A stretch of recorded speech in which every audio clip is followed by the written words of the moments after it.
మహిళల కోసం central bank of India ఇప్పుడు మీకు అందిస్తోంది గృహ రుణం. అతి తక్కువ వడ్డీ రేట్లకే ప్రత్యేక సెంటు గృహలక్ష్మి. పూర్తి వివరాలకు వెంటనే సంప్రదించండి 18003030. రాష్ట్ర వ్యాప్తంగా లడ్డు చుట్టే రాజకీయం నడుస్తుంది. అన్ని పార్టీలు ఈ వివాద తిరుమల దేవస్థానం యొక్క పవిత్ర మీద, ఆ లడ్డు యొక్క పవిత్ర మీద మాట్లాడేటువంటి అంశం అయితే తెర మీదకి వచ్చింది. మనతో మాట్లాడడానికి మాజీ మంత్రి శైలజానాథ్ ఉన్నారు. సార్ చెప్పండి, ఈరోజు లడ్డు చుట్టూ రాజకీయాన్ని ఎలా చూడండి?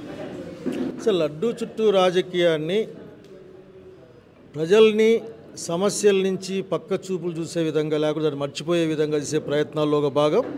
అంతేకాకుండా భారతీయ జనతా పార్టీ యొక్క కుట్రపూరిత వైఖరిని అమలు చేసే కార్యక్రమం. ఎందుకంటే ఈ రోజున చంద్రబాబు నాయుడు గారి మాటల్లోనే ఎన్డీఏ కూటమి ఉంది ఇక్కడ. అంటే ఎన్డీఏ కూటమి అంటే దానికి తెలుగుదేశం పార్టీ నాయకత్వం కాదు, బీజేపీ నాయకత్వంలో ఇక్కడ ప్రభుత్వం అని చెప్పుకోవాలి ఎవరు మాట్లాడినా. తిరుపతిలో జరిగిన దాన్ని చంద్రబాబు నాయుడు గారు ఒక పొలిటికల్ మీటింగ్లో చెప్పారు. పవన్ కళ్యాణ్ గారు, గౌరవ ఉప ముఖ్యమంత్రి గారు, వారు కూడా అసలుకి ఏదో అన్యాయం జరిగిపోయింది, నేను ఆయన గురించి పెద్దగా మాట్లాడదలుచుకోవాలి. ఎందుకంటే నాకు కూడా అర్థం కాదు ఆయన ఏం మాట్లాడుతున్నాడు. కానీ అందరినీ కూడా ఫస్ట్ దీంట్లో వచ్చేసి అన్యాయం జరిగిపోయింది, అపవిత్రం జరిగిపోయింది తీర్మానించేశారు. తీర్మానించినాక మళ్ళీ ఇప్పుడు సిట్ అంటా ఉన్నారు. మా ఇట్ల వల్ల మా పార్టీ వచ్చేసి సిబిఐకి ఇవ్వండి దీన్ని అని అడిగాము మేము. అట్లా సిట్టింగ్ జడ్జితో విచారించమని ఇంకొద్ది అడిగారు. ఇవేమీ లేకుండా అసలుకి తిరుపతి తిరుమల దేవస్థానంలో దాని ప్రసాదం యొక్క నెయ్యి, జీడిపప్పు, కందిబ్యాళ్ళు ఇవన్నిటిని చూసేదానికి ప్రత్యేక సిస్టమ్ ఉంటుంది. దాంట్లో ప్రతిరోజు కూడా చెక్కింగ్ ఉంటుంది, సర్టిఫికేషన్ ఉంటుంది. మళ్ళీ సర్టిఫికేషన్ చెక్కింగ్ ఉన్నట్టు ప్రతిరోజు ఏదైనా కానీ తక్కువ క్వాలిటీతో వ్యవహారం వస్తే ఇంటికి పంపిస్తారు. ఇక ముందుకు పంపించి ఎవడు పంపించారో కనుక్కోండి. ఇప్పుడుకున్న మాట ప్రకారం ఏంటి, వచ్చాయి ఒక 3-4 కల్తీ తేలింది, దాన్ని గుజరాత్కి పంపించినాం. ఇక్కడే తేలిపోయింది కదా కల్తీ ఎంతో ఆఖరికి. అయితే గుజరాత్లో మాకు గుజరాత్ మొన్న ఆ రిపోర్ట్ చూశారు, దాంట్లో ఎక్కడ కూడా ఏం మాట్లాడలేదే. ఉండొచ్చు అవకాశం ఉంది, చివరికి పామ్ ఆయిల్ కలిసే అవకాశం కూడా దీంట్లో ఉందని మాట్లాడాడు. కింద ఆఖరికి దాని ఏమంటారు సూచనలో షరతుల కింద ఒకవేళ ఎక్కువ కాలందైనా లేకపోతే జంతువుకి సరిగ్గా బాగలేకపోయినా కొద్ది క్వాలిటీ తేడా వచ్చే అవకాశం రాశారు. నేనేమంటానంటే మీరు సిస్టమ్ ఏమైంది, అక్కడ సిస్టమ్ పనిచేసిందా లేదా? అంతకుముందు దాంట్లో దాదాపు బీజేపీ వాళ్ళు రికమెండ్ చేసిన వాళ్ళు, ఆ తర్వాత దాదాపు ఇంకా అనేక హిందుత్వ సంస్థల వాళ్ళు అందరూ దాంట్లో మెంబర్స్, పెద్ద కమిటీ జగన్మోహన్ రెడ్డి చూశాను నేను. అంత పెద్ద కమిటీలో ఉన్న వాళ్ళంతా హిందువులే, పనిచేసే వాళ్ళు హిందువులే, లడ్లు చేసేవాళ్ళు హిందువులే. మరి ఇంత అందరూ హిందువులమే అక్కడ చేసేటప్పుడు ఎక్కడ పొరపాటు జరుగుతూ ఉంది? కనుక ఏదో అవకాశం వస్తే ఒక మాట మాట్లాడదామని ప్రయత్నం చేశారు. దాన్ని కాంక్రీట్ చేసుకునే ప్రయత్నం చేస్తున్నారేమో అని ప్రజలు అనుకుంటా ఉన్నారు. నేను ప్రజల పక్షాన మాట్లాడుతూ ఉన్నా. అటువంటిది ఏం జరిగినా, దేవుని దగ్గర చిన్న పొరపాటు జరిగినా దాన్ని ఇంతగా తెచ్చి ప్రజల విశ్వాసంతోనూ దేవుని పట్ల నమ్మకాన్ని, లడ్డు పట్ల భక్తిని పోగొట్టుకునేటువంటి చర్యలను చేపట్టకూడదు కదా. పైగా ఈవో శ్యామలరావు గారు తను చాలా సిన్సియర్గా చెప్తారు బయటంత పాపం. అతను కూడా చెప్పిన దానికి, మాట్లాడిన దానికి, రాసిన దానికి తేడా ఉంది. అది ఎట్లా కూడా అర్థం కావడం లేదు. ఎందుకంటే వచ్చాయి, మేము చూసాము, 4 బాగాలేవు, వీరికి పంపించారు కదా. అట్లాగే 270 రూపాయలకే నెయ్యి వచ్చింది, ఎట్లా వస్తుంది? ఒకవేళ 1000 రూపాయలకి ఇచ్చింటే 1000 రూపాయలకి ఎందుకు ఇస్తారు మీరు, తక్కువ అని అనరా? అనడానికి ఏముంది, ఏదైనా ఉంటుంది. కనుక దేవునితో పరాచకాలు లేకుండా తప్పేం జరిగింది సరిదిద్దుకునే ఎందుకంటే సరిదిద్దుకునే కార్యక్రమం, విచారించే అధికారం ఉంది, శిక్షించే అధికారం అన్నీ ఉన్నాయి. మరి ఇంకెందుకు లేట్ ఎందుకు? గతంలో వైఎస్ రాజశేఖర రెడ్డి ముఖ్యమంత్రి హోదాలో పట్టు వస్త్రాలు ఇచ్చారు. ఈయన వైఎస్ జగన్ కూడా 5 సంవత్సరాల పాటు పట్టు వస్త్రాలు అప్పుడు అడగనటువంటి డిక్లరేషను ఇప్పుడు ఎందుకు అడుగుతున్నారనేటువంటి ప్రశ్న ఆ పార్టీ. నేను అదేగా అడిగేది. ఏంటంటే ఇప్పుడు చంద్రబాబు నాయుడు గారు సీఎంగా ఉన్నప్పుడు కూడా జగన్మోహన్ రెడ్డి గారు తిరుపతి తిరుమలకు పోయాడు. అప్పుడు అడగలేదే. అతను ముఖ్యమంత్రిగా పట్టు వస్త్రాలు ఇచ్చాడా లేదా పక్కన పెట్టు. ప్రతిపక్ష నాయకుడిగా అతను తిరుపతికి తిరుమలకి వెళ్ళాడు. అప్పుడు అడిగారా? ఇప్పుడు ఏంటంటే దీన్ని రాజకీయంగా చేద్దాం అనుకున్నారు. గుడికి పోతామంటే అడ్డమే ఉందంట. అడుగు ఆడికి పోయిన తర్వాత గుడి దగ్గర, అయా నువ్వు అన్యమతస్తుడివి, మాకు ఇప్పుడు గుర్తుకొచ్చింది, మా అధికారులకు ఇప్పుడు గుర్తుకొచ్చింది, ఇదిగో పేపర్ నేను ముందు పెడతా ఉన్నాం, ఈ పేపర్ షరతుల ప్రకారం సంతకం పెడితే గుళ్ళే పోవచ్చు జగన్మోహన్ రెడ్డి గారు, లేకుంటే సారీ అండి ఏమనుకోవద్దని దయచేసి. నో ప్రాబ్లం, పెట్టేవాడు పెట్టినవాడు వాడు తెలిపోయేది కదా. అదేం లేకుండా 900 మంది పోలీసులు పెట్టినామని రమ్మన్నామని పోయినది పేపర్లో మనం చూసాం కదా న్యూస్ అంతా 3 రోజులు ఇంక అదే నడుస్తూ ఉంది. ఈయనకి ఇయ్యచ్చా ఇవ్వకూడదా, ఎందుకు ఇవ్వవు, ఇవ్వకపోతే ఎట్లా ఇస్తావు, బెంగళూరుకి ఎందుకు పారిపోయినావు, హైదరాబాద్కి ఎందుకు పారిపోయినావు, ఇవన్నీ ఏంది రాజకీయాలు, ఇవన్నీ ఏమి లేని అంశాలు మాట్లాడుకుంటా ఇట్లా దేవుని చర్చలేక లాగడాన్ని నేను తీవ్రంగా వ్యతిరేకిస్తూ ఉన్నా. శాంతి హోమం ఆ శాంతి హోమం ఏదో రహస్యంగా చేసేయచ్చు కదా, ఆ ప్రక్షాళన ప్రాయశ్చిత్తాలు రహస్యంగా చేసుకోవచ్చు కదా. అంటే ఇది పబ్లిక్లో అంటే ఈ భారతీయ జనతా పార్టీ ఆర్ఎస్ఎస్ ఈ రాష్ట్రంలో అడుగు పెట్టలేకపోయింది. వాళ్ళ యొక్క మానసపుత్రుడు అనాలనో, లేక బీజేపీ బినామీ అనాలనో, లేక బీజేపీ అనాలనో, చేగువేరతో మొదలుపెట్టిన పవన్ కళ్యాణ్ గారు ఈరోజు ఆర్ఎస్ఎస్ ఆఫీసుల్లో ఉన్నవారిగా మాట్లాడుతూ ఉన్నాడు. కనుక దీన్ని ఇట్ మంచిది కాదు, ఇది రాజకీయాలు మాడేది మంచిదే కాదు ఈ రాష్ట్రానికి. పార్టీలు అని చెప్పుకునే ప్రభుత్వాలు, ఈ రాజకీయ పార్టీలు మతం చుట్టూ కులం చుట్టూ రాజకీయాన్ని ఎట్లా చూడాలి? అసలు నేను చెప్తున్నాను కదా, లౌకిక పార్టీలే కాదు, భారత రాజ్యాంగం కులాల్ని నిషేధించింది. కులాలు లేకుండా చేయాలనే ఒక కంకణం కట్టుకొని ఒక పౌరుని తయారు చేయాలనే స్ఫూర్తి దాంట్లో ఉంటుంది. పౌరుడు అంటే పెద్ద పెద్ద డెఫినేషన్, మళ్ళీ ఎవరు మాడుకోవచ్చు. ఒక పౌరుని తయారు చేయాలా అని, అట్లాగే సైంటిఫిక్ టెంపర్ ఉండాలి అని.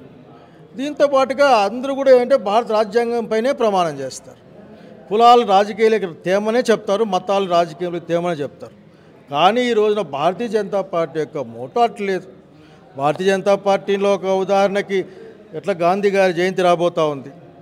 గాంధీ గారు బ్రహ్మాండమైన జాతిపిత అని మోడీ గారు దండేస్తాడు. పక్కన వాళ్ళ పార్టీలో ఉన్న ఎంపీలు మంత్రులు అసలుకి గాడ్సే దేవుడు అని గుడి కట్టే ప్రయత్నం చేస్తారు. కనుక ఇవన్నీ వాళ్ళ యొక్క టాక్టిక్స్లో భాగం. కనుక ఈ రోజున డెమోక్రటిక్గాను భారతీయ జనతా పార్టీ యొక్క దుర్మార్గమైన ఆర్ఎస్ఎస్ దుర్మార్గమైన భావజాలానికి వ్యతిరేకంగా రాష్ట్రంలో బయటికి రావడం కోసం, లేకుంటే పార్టీ ఆఫీసులు చెప్పేది ఏంటి, ఎన్డీఏ మీటింగ్లో చెప్పేది ఏంటది, దాన్ని మనకు వస్తే శ్యామలరావు గారి దగ్గర నుంచి రావాలా, లేకుంటే మనకు తెలియకుండా ఇంకొక అఫీషియల్ గవర్నమెంట్ ఆఫీస్ బయట రావాలి. కానీ అంటే రిపోర్టు నేను చూస్తే చాలా రిపోర్ట్లు ఈ ప్రభుత్వం వచ్చినాక ఉన్నాయి, వెనక్కి పంపించినామని ఉన్నాయి. అలాగే నందినికి ఇచ్చేశారు. నందిలో అన్ని దేశీయ ఆవులే ఉన్నాయా? నందిని మిల్క్ ప్రొక్యూర్మెంట్లో అన్ని దేశీయ ఆవులనే ప్రొక్యూర్ చేస్తున్నారా? గ్యారెంటీ ఇస్తారా? కనుక ఇది కాదు, ఇది దీని ఏంటంటే ఒక మతాన్ని చెప్పి రెచ్చగొట్టి మీరు ఇంకో మాట మాట్లాడు, అన్య మతాలపైన జరిగితే మీరు రెస్పాండ్ కాదు. అన్ని మతాలపైన రెస్పాండ్ అవుతాం. ఆంధ్రప్రదేశ్ రాష్ట్రంలో ఉన్న హిందూ సెంటిమెంట్ అందరినీ కూడా వాళ్ళ వైపు తీసుకొని రెచ్చగొట్టే ప్రయత్నం. కానీ ఆంధ్రప్రదేశ్ ప్రజానీకం ఆ విధంగా ఎప్పుడూ బిహేవ్ చేయరు. అంటే ఈ 100 రోజుల ఎన్డీఏ అటు కేంద్రం కానీ ఇటు రాష్ట్రంలో ఉన్నటువంటి ఎన్డీఏ ప్రభుత్వాల పాలన ఎటు చూడాలి? కేంద్రంలో అయితే ఏం పని జరగలే. వాళ్ళ అజెండా అమలు చేసుకునే కార్యక్రమం, వాళ్ళ దగ్గర ఒక రహస్య అజెండా బయట పెట్టి పని చేసుకునే కార్యక్రమం. ఉదాహరణకి జమిలి ఎన్నికలు, బలం కూడా లేదు వాళ్ళకి. బలం లేకపోయినా ఇంకా అనుకున్నాం కదా పెట్టేయడమే, రేపు మన్నాడు పార్లమెంట్లో పెడతామని కూడా అంటా ఉన్నారు. అట్లాగే కాశ్మీర్ని, అట్లాగే మొత్తం అదానీ అంబానీలకే ఆస్తులను కట్టబెట్టే ప్రయత్నం. ఎక్కడ పడితే అక్కడ అన్నీ ఏం మిగలవు. రేపు పొద్దున ఈ రోడ్లు కూడా మిగలవు, రైల్వే స్టేషన్లు మిగలవు, ఏం మిగలవు. అన్నీ వీళ్ళు కట్టడం వాళ్ళకి ఇవ్వడం, అదే పీ పద్ధతి అని చెప్పేసి మన ఆస్తులు వాళ్ళకి ఫ్రీగా ఇచ్చేయడం. ఇవి తప్ప నాకేం కనపడడం లేదు. అసలుకి ఈ దేశం పట్ల, దేశ ప్రజల పట్ల ప్రేమ ఉంటే కనీసం ఒక్కసారి మణిపూర్కి పోయిండేవాడు కదా. నేను అదేంది రష్యా ఉక్రెయిన్ యుద్ధం ప్రాంతానికి పోయినాను, నేను రేపు పొద్దున మధ్య ఆసియాకి పోతాను. అరే పక్క ఉన్న మణిపూర్ వేరే పోయి ఆఖరికి మన దేశం, అది మన జనాలు ఉన్నారు, పోయే పరిస్థితి లేదు. ధరలు విపరీతంగా పెరిగిపోతూ ఉన్నాయి. ఆయిల్ మన కళ్ళేదు ఇప్పుడు 70 రూపాయలు పెరిగింది. బహుశా 2-3 నెలలకి ఎంత పెరుగుతుందో అర్థం కాని పరిస్థితి. ఎందుకంటే వరదలు, కరువులు నడుస్తుంది దేశమంతా. అట్లాగే ప్రజలకు వచ్చిన లాభం అంటూ ఏమీ లేదు ప్రత్యేకంగా తెచ్చింది. ఊరికే మాటలు, వాళ్ళ ప్రతివాదాలు తప్ప నాకేం కనపడడం లేదు. ఈరోజు రాహుల్ గాంధీ అనేవాడు ఆఖరికి వాళ్ళ అకృత్యాలని, అన్యాయాలు ఎండగడతా ఉంటే దాన్ని తట్టుకోలేక చేసే కామెంట్లు తప్ప నాకు కనపడడం లేదు. ఈ రాష్ట్రంలోకి వస్తే నేను పెద్ద విషయాల గురించి మాట్లాడడం లేదు. రైతులు ఇబ్బందుల్లో ఉన్నారు, ఏం చేశారు? అట్లాగే విద్యార్థులు ఇబ్బందుల్లో ఉన్నారు, ఏం చేశారు? రైతు భరోసా ఏం చేశారు? మీరు ఇచ్చిన 6 వాగ్దానాలు అమలు చేయలేదు ఎందుకు? మరి ఇచ్చిన 6 వాగ్దానాలు అమలు చేయలేదంటేనే ఏమంటా అంటే మాకు డబ్బులు లేవు, అప్పులు ఇప్పటికి 52,000 కోట్లు 53,000 కోట్లు అప్పులు తెచ్చుకుంది ఈ ప్రభుత్వం ఈ 3 నెలల్లో. నేను అడిగేది ఏమంటే, మీరు ఎన్నికల ముందు వచ్చినప్పుడు ప్రణాళిక రాసుకున్నప్పుడు ఏదో సూపర్ 6 అని అట్లా చూపించినప్పుడు వాటిని ఎట్లా అమలు చేస్తారు అంటే, జగన్ రెడ్డి నాయకత్వంలో ఛిద్రమైపోయిన ఆంధ్రప్రదేశ్ రాష్ట్ర పరిపాలన ఆర్థిక వ్యవస్థలో దాన్ని మరీ పట్టాలు ఎక్కిస్తూ ఏ విధంగా మేము దాన్ని తీసుకెళ్లాలనే ప్రణాళిక మీ దగ్గర లేదా? డబ్బులు ఎట్లా తెచ్చుకోవాలి, అప్పులు ఎట్లా తెచ్చుకోవాలి, అప్పులు ఎట్లా కట్టాలి, ఆ ప్రణాళిక దగ్గర లేదా? అంటే ఈ ప్రణాళికలు ఏమి లేకుండా నోటికొచ్చిన మాట మాట్లాడేసేసి చూస్తాంలే అనుకుంటూ తీసుకెళ్లే ఒక ఎన్నికల వాగ్దానాలాగా. ఈరోజు ఎన్నికల వాగ్దానం అంటే మామూలుగా తేలిగ్గా జనాలు చూసే అవకాశం ఉంది మధ్యకాలంలో. దాన్ని మరింత తేలిగ్గా చేసే అవకాశమా, లేక ప్రజల్ని ఏముంటుందిలే మనం ఎప్పుడు ఇస్తాంలే అనుకునే ప్రణాళిక? అయితే క్యాట్ అండర్స్టాండ్ చేయదలుచుకునేది స్పష్టంగా. ఇప్పుడు ఏ పేపర్ చూసినా లేకుంటే ఎక్కడ కొన్ని మీడియాలు చూసినప్పటికీ వెనక వీరి వలన వారి వలన ఆంధ్రప్రదేశ్ రాష్ట్రం దెబ్బతినిందని మీరు నమ్మారు కదా, మాకు కూడా చెప్పారు కదా, ప్రజలకు రాసిచ్చారు కదా. మరి అంతకుముందే మీ దగ్గర ప్రణాళిక ఉండాలి కదా. మీ ఆఫీసర్లు, మా ఆఫీసర్లు, మీ ఐఏఎస్లు, మా ఐఏఎస్లు, ఈ కోటరీ వాళ్ళు, ఆ కోటరీ వాళ్ళు, ఏ కొత్త పదజాలం ఇది? రేపటి నుంచి యూపీఎస్సీని రిక్వెస్ట్ చేయాలి ఆంధ్రప్రదేశ్ ప్రభుత్వం. పార్టీలకి వారిగా సివిల్స్ ఎగ్జామ్స్ పెట్టండి. ఏ పార్టీ అధికారంలోకి వస్తే ఆ పార్టీ అధికారులు పనిచేస్తారు, ఇంకొక పార్టీ అధికారులు ఊరికే ఉంటారని చెప్పచ్చు. కనుక ఇదంతా ఏం చేస్తాం? మన దురదృష్టం. మనమే మేలుకోవాలా, ప్రజలే మేలుకోవాలా. ఎమ్మెల్యేలను కోరుతాను, ఎమ్మెల్యేలు ఎంపీలు మీరు అందరూ కూడా ప్రజల ప్రతినిధులు. మీరు మీ పార్టీ పట్ల విశ్వాసాన్ని కలిగి ఉండండి, నమ్మకాన్ని కలిగి ఉండండి, మీ నాయకత్వాన్ని గౌరవించండి, విశ్వాసాన్ని ప్రకటించండి. నాకేం అభ్యంతరం లేదు. కానీ ప్రజలకు వ్యతిరేకంగా మన పార్టీలు పనిచేసేటప్పుడు మనం ఖచ్చితంగా మన పార్టీల్లో ప్రజల పక్షాన మాట్లాడాలి. ఉదాహరణకి మెడికల్ కాలేజ్ సీట్లు 50% మేనేజ్మెంట్ కోటాకు పోతే గవర్నమెంట్లో 50% సీట్లు బీసీ, ఎస్సీ, ఎస్టీలకు, అట్లాగే మైనార్టీలకు, పేదలకి అందరికి కూడా రిజర్వేషన్ లేకుండా పోయే పరిస్థితి. అంటే ఎవడు ఇంకా మాట్లాడేట్లేదు. డబ్బులు ఏమి దగ్గర వాడు కట్టుకోవచ్చు అంతే. లేక మేనేజ్మెంట్ ఎవరైతే అంటే బహుశా అది ఇక జాతి, మత, కుల రకరకాల పేర్లు పెట్టుకో ఎవరైతే వాళ్ళు దాంట్లోకి చేర్చుకోవచ్చు. అంటే ఇంక్లూజివ్ సెలక్షన్, ఇంక్లూజివ్ ఎక్స్క్లూజన్, ఇట్లా ఇష్టమైతే లోపల తెచ్చుకుంటా, ఇష్టం బయటకు పంపిస్తాం. ఇటువంటి దాన్ని అంత మాట్లాడండి. మీరు మాట్లాడి రాయలసీమ ఎమ్మెల్యేలు కోరుతారా? మీరు ఏం అనంతపురంలో వానలు లేవు, మొన్న ఎక్కువ వానలు వచ్చాయి అనుకుంటున్నారా? మీరు కాలం కాకుండా వచ్చినాయి, పంట లేదు. ఒక ఎకరాకి 1000 కూడా కాదేమో 108 109 కేజీలు వచ్చాయని పేపర్లో చూసిన వ్యవసాయ శాస్త్రవేత్తలు తువ్విన దాంట్లో. మరి ఏంటి సార్ ఇలాంటి పరిస్థితుల్లో అటు కేంద్రంలో కానీ ఇటు ఏపీలో కానీ కాంగ్రెస్ ఉనికి పోరాటం చేసేటువంటి పరిస్థితులు ఉంది అనేది రాజకీయ విమర్శలు చేస్తున్నారు. మరి ఆక్సిజన్ బూస్టింగ్ చేయాల్సినటువంటి అవసరం మీ పార్టీకి ఉందనేది రాజకీయ విమర్శలు. నేను చాలా బలంగా నమ్ముతున్న విషయాన్ని. సరే, కాంగ్రెస్ పార్టీ భావజాలమే ఆంధ్రప్రదేశ్లో కానీ భారతదేశంలో కానీ అందరినీ బాగా చూస్తుంది, అందరి యొక్క అభివృద్ధి కోసం పనిచేస్తుంది. కాంగ్రెస్ పార్టీ అధికారంలో ఉంటే అందరూ బాగుంటారు అనేది పబ్లిక్ మాట, నా మాట కాదు. అందరూ అన్ని పార్టీల వాళ్ళు బాగుంటారు. కాంగ్రెస్ పార్టీ అనుకోని 50 సంవత్సరాలు వీళ్ళంతా ఉండేవాళ్ళ, ఈ విధంగా ఉండేవాళ్ళ, ఎవరన్నా ఒక్కరు ఉండేవాళ్ళు కాదు. కానీ కాంగ్రెస్ పార్టీ బాబాసాహెబ్ అంబేద్కర్ ఇచ్చిన రాజ్యాంగాన్ని అనుసరించి పనిచేస్తుంది, దానికోసం పనిచేస్తుంది. కాబట్టి కాంగ్రెస్ పార్టీని బలోపేతం చేసుకోవాల్సిన అవసరం ఈ పౌర సమాజం పైన ఉంది. ఈ ఇప్పుడు ఆలోచిస్తుంది పౌర సమాజం అంటే ఒక ఎమోషన్స్ క్రియేట్ చేస్తారన్నమాట. ఎట్లా అంటే ఇప్పుడు ఎట్లా ఈ పక్కన ఆ పక్కన చెప్పేది మనకు తెలియకుండా రోజు ఆ టీవీల్లోనూ ఆ సెల్ ఫోన్లోనూ ఈ పక్క చెప్పు ఆ పక్క చెప్పు, వై కొట్టు ఎస్ కొట్టు అంటుంటే కొట్టలేక వాడుచేస్తాడు ఆఖరి. సో ఎంతో కాలం కొనసాగదు. ఒక రోజుకి జనానికి అర్థమవుతుంది ఈ వైలేస్లో జీవితం నోగా మారుతూ ఉంది. ఏపీలో కనిపిస్తుందా? ఎందుకు ఈ భారతదేశంలోనే కనిపిస్తుంది, దాంట్లో మించేం కాదు. ఈ రోజున ఆంధ్రప్రదేశ్ రాష్ట్రంలో ఈ రాష్ట్రానికి ప్రత్యేక తరగతి హోదా రాలేదు. జగన్మోహన్ రెడ్డి తేలేదు, చంద్రబాబు నాయుడు తేలేదు. మీరు మాకు పాచి లడ్డిచ్చినారు ప్యాకేజ్ అని చెప్పిన పవన్ కళ్యాణ్ గారు కూడా తేలేదు. వాళ్ళేం బీజేపీలు ఇయ్యమని చెప్పిన ఎన్నిసార్లు చెప్పించుకుంటారు మీరు రకరకాల పద్ధతులు వాళ్ళు చెప్తా ఉన్నారు. వాళ్ళు ఆంధ్రప్రదేశ్ రాష్ట్రానికి ప్రత్యేక తరగతి హోదా రావాలంటే కాంగ్రెస్ పార్టీ ఇవ్వాల్సిందే. రాహుల్ గాంధీ గారు మొట్టమొదటి దాన్ని అమలు చేస్తా అని చెప్తా ఉన్నారు. పోలవరం ఇంతవరకు ఉండేదే, పోలవరం రావాల్సింది. ఈరోజు పేపర్లు చూసా సీఎం గారి గొప్పతనం వల్ల 60,000 కోట్లు వస్తున్నాయని. 60,000 కోట్లు ఎప్పుడు రావాలి, ఇప్పుడు కాదు, గత 10 ఏళ్ల కింద రావాలి. ఇప్పుడు ఇంకా 1,00,000 కోట్లు దాటలేదు ఆఖరికి. సో ఆ విషయాలు నేను మాట్లాడదలుచుకోలే.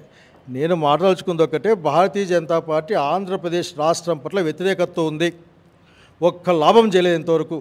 పోలవరంగా కాలే, లేకపోతే మనం ఈ హైకోర్టు మార్పు పంపిస్తే దానికి ఆమోదం రాలే, రాజధాని ఎక్కడంటే చెప్పలే, ఇప్పుడు అమరావతి అంటుంది, అప్పుడేమో విశాఖపట్నం అంటుంది. అంటే అవసరాన్ని బట్టి అవసరం కొద్ది మాట్లాడే విధంగా ఉంటుంది ఆఖరి భారతీయ జనతా పార్టీ. సో వీళ్ళందరూ భారతీయ జనతా పార్టీ జేబుల్లో ఉన్న వాళ్ళే. డైరెక్ట్గా జేబులో ఉన్నవాళ్ళు చంద్రబాబు నాయుడు, జగన్మోహన్ రెడ్డి, చంద్రబాబు నాయుడు గారు, పవన్ కళ్యాణ్ గారు. జగన్మోహన్ రెడ్డి గారు బస్సు ఏం మాట్లాడు చూడాలి. ఇంక నేను వెయిటింగ్ ఫర్ హిమ్. ఆయన ఏం మాట్లాడో చూద్దాం అనుకుంటాను. అది పదవిలో ఉన్నప్పుడు మాట ఇప్పటికి ఏమన్నా తేడా అప్పుడు చెప్పాం 23 మంది ఎంపీల నుండి నేను పట్టకస్తా అన్నాడు. అప్పుడేం పట్టరాలే, కనీసం 4-3 ఇప్పుడు వాళ్ళతో పట్టకస్తారేమో చూడాలి ఆఖరికి. So let entire state seeing and expecting something from the Jaganmohan Reddy. మరి వీళ్ళు ముగ్గురు కూడా చెట్టు కింద ఉన్నవాళ్ళు, చెట్టు పక్క ఉన్న వాళ్ళుగానే భావించాలి. సో అందరూ బీజేపీతో సంబంధ బాంధవ్యాలు మెయింటైన్ చేస్తున్నారు. ఈ రాష్ట్రం కోసం కానీ ప్రజల కోసం కానీ ఆలోచించే పార్టీలు అయితే ముందు మీరు బీజేపీతోనూ ఆర్ఎస్ఎస్తోనూ సంబంధాలు తెంచుకొని రమ్మని కోరుతాను. ఫైనల్గా సూటిగా ఈ రాష్ట్ర ప్రజలకి మిమ్మల్ని విమర్శించే రాజకీయ పార్టీలు ఏం చెప్పదలుచు? నేనేం చెప్పదలుచుకోలేదు కాకరికి, ఎందుకంటే వాళ్ళు వినే స్టేజ్లో ఏం లేరు. నేను ఒక్కటే మాట చెప్తా ఉన్నాను, ఆంధ్రప్రదేశ్ రాష్ట్రం డెమోక్రటిక్ రాష్ట్రం ఇది. చదువుకున్న వాళ్ళు, ఆలోచన పరులు, మేధావులు ఉన్న రాష్ట్రం ఇది. కష్టపడి పనిచేసే వాళ్ళు ఉన్న రాష్ట్రం ఇది. ఈ రాష్ట్రాన్ని మీ యొక్క నాయకత్వంతో, మంచి నాయకత్వంతో ముందుకు తీసుకెళ్ళండి. మిమ్మల్ని ప్రజలు గుర్తుపెట్టుకుంటారు. అట్లా కాకుండా మీ డిస్ట్రక్టివ్ పాలిటిక్స్, డీవియేషన్ పాలిటిక్స్తో రాష్ట్ర ప్రజల్ని, మనుషుల్ని వాళ్ళని కలుషితం చేయొద్దండి, వాళ్ళ మనసులను చెడగొట్టద్దండి. ఒకటే ఒక మాట, please work for state.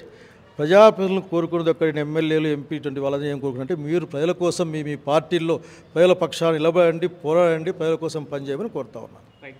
Diversion politics మానుకోండి, దేశం కోసం, రాష్ట్రం కోసం ఉపయోగపడేటువంటి విధానాలతో పనిచేయండి అని చెప్పేటువంటి పరిస్థితి శైలజ. వీడియో జర్నలిస్ట్ చంద్రశేఖర్తో హుసేన్, RTV కర్నూలు. మరిన్ని వీడియోస్ కోసం ఛానల్ ని సబ్స్క్రైబ్ చేయండి, లేటెస్ట్ అప్డేట్స్ కోసం వాట్సాప్ ఛానల్ ని ఫాలో చేయండి, అండ్ లింక్ డిస్క్రిప్షన్ లో ఉంది.